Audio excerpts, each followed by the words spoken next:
She asked me to drive her to study group every Tuesday for her online course. I got curious and followed her inside. It was a support group for women stuck in unfulfilling relationships. She spotted me and said, "See, this is why I need this." I made sure she had plenty of time for group therapy after I left. Hey viewers, real quick, only 8% of you watching are subscribed, and the channel's kinda stuck right now. If you enjoy these stories, a quick sub would really help us keep going. Thanks. You know that moment when you suddenly realize your entire relationship has been a lie? Yeah, that was me 3 weeks ago on a random Tuesday evening, standing in the back of a community center meeting room while my girlfriend of 2 years labeled our relationship unfulfilling to a group of strangers. Let me back up a bit. I'm Alex, 35M, an electrical engineer who owns a small but successful consulting firm. I've built my business from scratch over the last 7 years, and I'm proud of what I've accomplished. I work hard, but I make time for life outside work, hiking, playing hockey in a rec league, and spending time with friends and family. I met Natalie, 33F, at a friend's barbecue 2 years ago. She was smart, ambitious, and had a quick wit that I found attractive. She worked in marketing for a mid-sized company and had recently moved to our city. We hit it off immediately, sharing similar interests in travel, indie films, and trying new restaurants. The chemistry was strong, and for the first year, things were great between us. Fast forward to about 8 months ago. Our relationship had been solid for most of the first year, but I'd noticed subtle changes. Natalie seemed less enthusiastic about our time together, was on her phone more, and occasionally made comments about friends in exciting relationships that made me wonder if she was comparing us unfavorably. Around this time, Natalie mentioned she'd enrolled in an online course to boost her marketing credentials. She explained that the course had an in-person study group that met every Tuesday evening at a community center across town. "My car's transmission is acting up again," she said with a sigh. "Would you mind driving me until I can get it fixed? It should only be a couple of weeks." "No problem," I replied, happy to help. Those couple of weeks turned into months. Every time I asked about her car, there was a new issue. Parts on back order, additional problems discovered, mechanic delays. Eventually, I stopped asking, and driving her on Tuesdays just became part of our routine. I never questioned it. Why would I? We had a good relationship. We split costs evenly. That was important to me from the start. We each paid our own way, and larger expenses were divided fairly. We didn't live together yet, but had been discussing it. Things seemed solid. Then, 3 weeks ago, something strange happened. Natalie texted me 30 minutes before I was supposed to pick her up. "Study group canceled tonight. Don't worry about picking me up." 10 minutes later, my buddy Mark called. He'd had a pipe burst in his bathroom and needed help. Since I was suddenly free, I headed over to his place. We managed to stop the water and were discussing repair options when I got another text from Natalie. "Actually, group is on. Can you pick me up at the usual time?" I told Mark I had to go, and he thanked me for the help. When I got to the community center, I was early, about 20 minutes before her study group normally ended. Rather than wait in the car, I decided to go inside. Maybe I could catch the end of the session, see what this course was all about. The community center directory listed room assignments. I scanned for anything related to marketing, online courses, or study groups. Nothing. I frowned, checked my phone to make sure I had the right day and time. Definitely Tuesday, definitely 7 to 9 p.m. Then I noticed a listing for room 104, Women's Support Circle, 7 to 9 p.m. It was the only event that matched the time frame. Curious, I walked down the hall to room 104. The door was propped open slightly, and I could hear a woman speaking. And that's why I feel stuck. He's not a bad guy, but I'm not happy. I feel like I'm settling. I recognized that voice immediately. Natalie. I pushed the door open wider and stepped inside. About 15 women sat in a circle of chairs. A sign on the wall read, "Support Group for Women in Unfulfilling Relationships." Natalie was in the middle of speaking, gesturing with her hands the way she does when she's making a point. He's stable and reliable, but there's no excitement, no passion. Sometimes I wonder if... She spotted me and froze mid-sentence. The room went quiet as everyone turned to look at me. "Alex, what are you doing here?" She sounded more angry than embarrassed. I came to pick you up, I said calmly. The marketing study group got out early? Her face flushed. The group facilitator, a woman in her 40s with a therapist's clipboard, stood up. I'm sorry, sir, but this is a closed session. We maintain strict confidentiality for our members. I'm going to have to ask you to step outside. No problem, I replied. I just came to pick up my girlfriend from her marketing course study group. Seems I got the wrong room. Natalie stood up, glaring at me. See? This is why I need this group. You're spying on me. Spying? I literally walked into a room where you told me you'd be, except you're not in a study group for your online marketing course, are you? The facilitator stepped between us. This is inappropriate. Our members need to feel safe here. Please leave immediately, or I'll need to call security. I understand. I apologize for the interruption. I nodded respectfully to the group and walked out. I went to my car and waited. My mind was racing, but I kept my cool. This wasn't about her attending a support group. People need help sometimes, and that's fine. This was about the elaborate lie she'd constructed and maintained for months. 20 minutes later, Natalie emerged from the building, phone clutched tightly in her hand. She got in the passenger seat, slammed the door, and immediately went on the offensive. I can't believe you embarrassed me like that. I started driving, eyes on the road. Interesting take. I'm embarrassing you by discovering you've been lying to me for 6 months. I wasn't lying, not really. I needed a safe space to work through my feelings. And you couldn't just tell me that? You had to invent a fictional marketing course? Would you have understood? You think everything is fine between us. I thought everything was fine because you never indicated otherwise, I said. We talk every day, we make plans for the future. You tell me you love me. Was all of that a lie too? No, I do love you. I don't know if you're the one. There's something missing. We drove in silence for a minute before I asked, how long have you felt this way? I don't know. A while. 6 months? Longer? She stared out the window. Longer, I guess. I nodded slowly. So for most of our relationship, you've been unhappy, but pretending everything is fine. It's not that simple. Actually, it is. You've been dishonest. Not just about the support group, but about us. When we got back to her apartment, I parked but didn't turn off the engine. Aren't you coming up? She asked. No, I need time to think. Alex, don't be dramatic. Let's talk about this. We just did. You're unhappy in our relationship and have been for a long time. You've been lying to me instead of communicating. What else is there to discuss tonight? So that's it? You're just going to leave? For tonight, yes. I need some space to think about what all this means for us.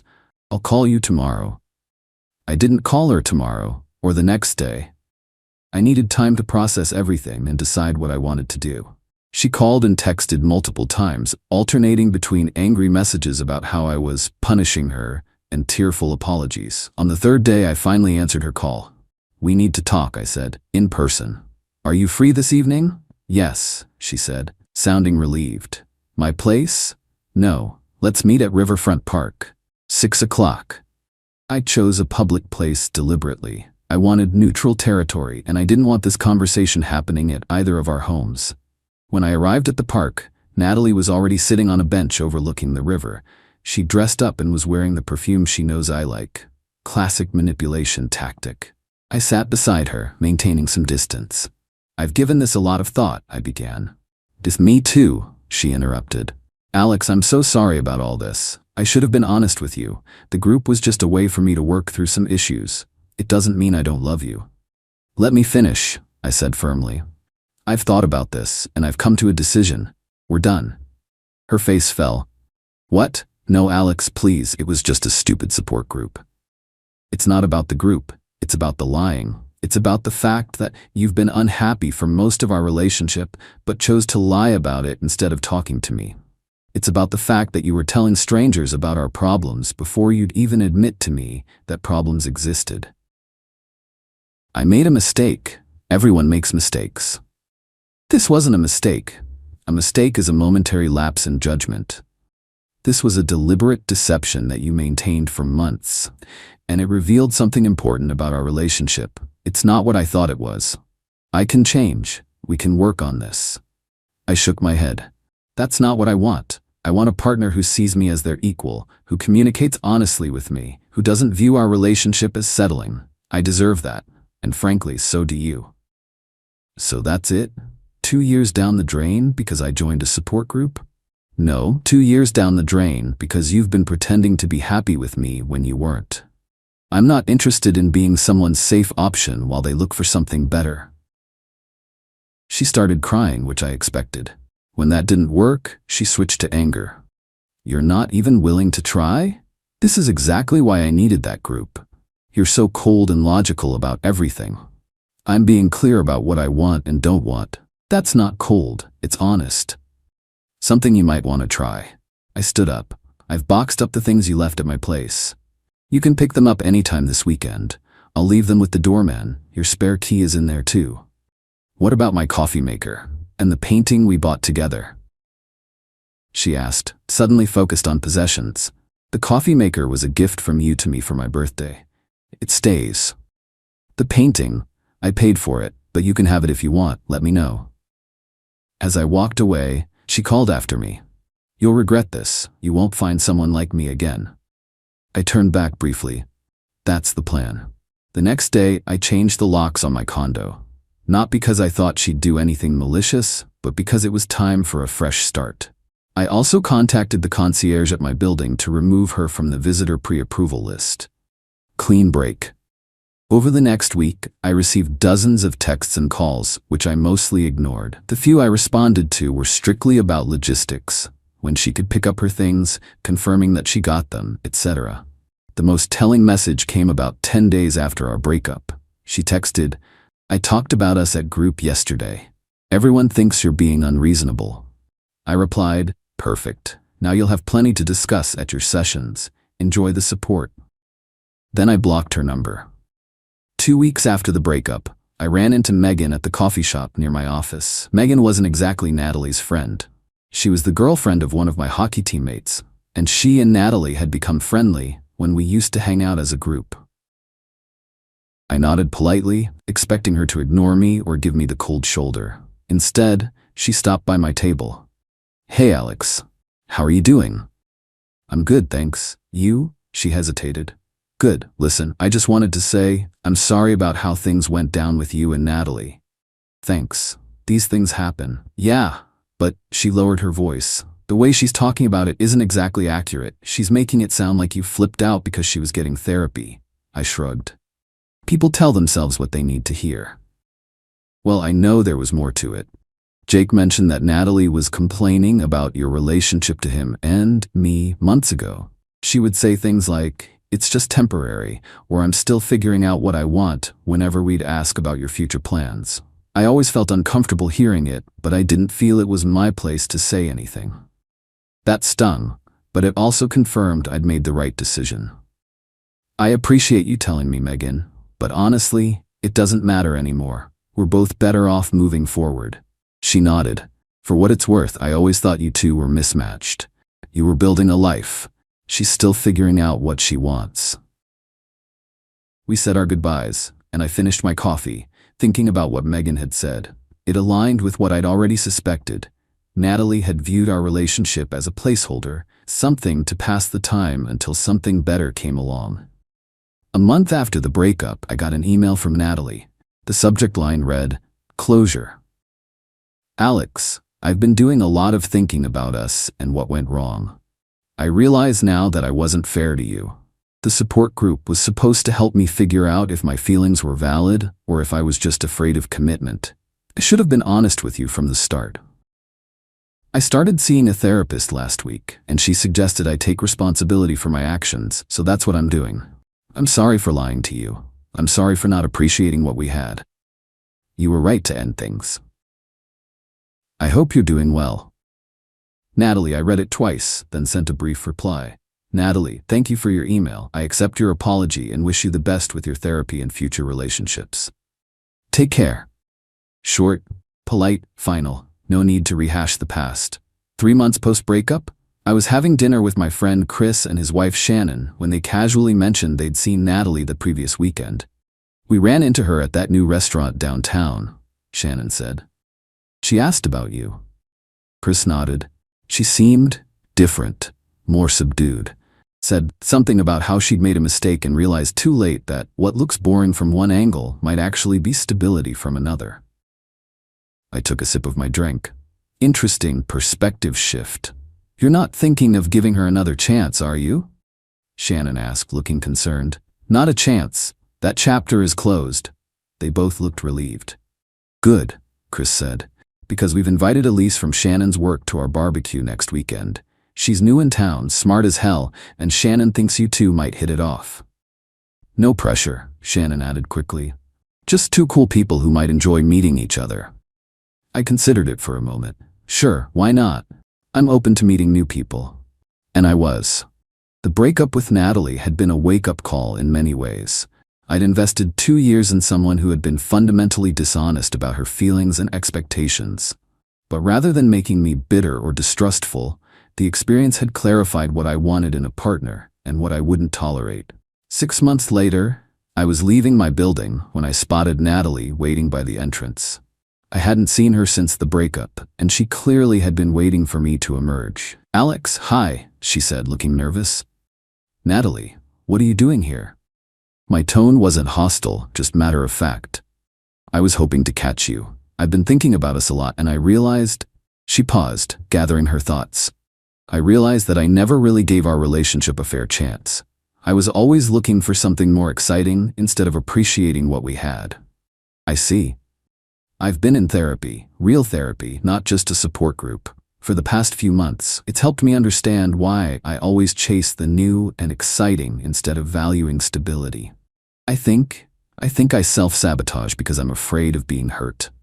I nodded. I'm glad you're getting help, Natalie. That's a good step. I miss you, she said quietly. I know I don't deserve another chance, but I thought maybe we could get coffee sometime, just to talk. I looked at her directly. I appreciate you sharing that with me, but I'm seeing someone now. Her name is Elise, and it's going well. I'm not interested in revisiting the past.